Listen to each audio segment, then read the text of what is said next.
Hi everyone, চলো আজকে share করব যে মিশো থেকে আমি কি কি কিনলাম। আজকে মিশো থেকে আমি দুর্দান্ত 3টে ওয়াল হ্যাঙ্গিং কিনে নিয়েছি। তো সব কটাই দেখো খুব সুন্দর, এবং এটা তো পুরো পিতলের। হ্যাঁ, তোমরা দেখেই বুঝতে পারবে। তো চলো এগুলো দিয়ে কীভাবে আমি ঘরটাকে ডেকোরেট করি তোমাদের সাথে শেয়ার করি। আসলে ঘর ডেকোরেট করতে আমার ভীষণ ভালো লাগে নানা রকম ডেকোরেটিভ আইটেম দিয়ে, কারণ ওই একঘেয়ে লাইফ একঘেয়ে ঘর কার বেশি দিন ভালো লাগে বলো। তখন মনে হয় কি ঘরগুলোকে একটু নতুন করে সাজাই। আর আমার ঘর সাজাতে ভীষণ ভালো লাগে, যাই বলো।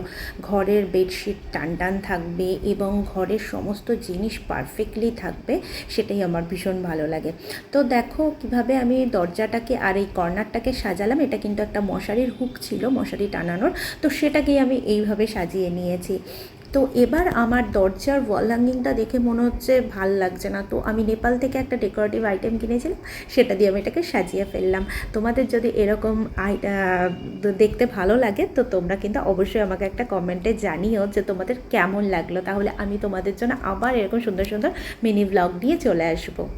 টাটা।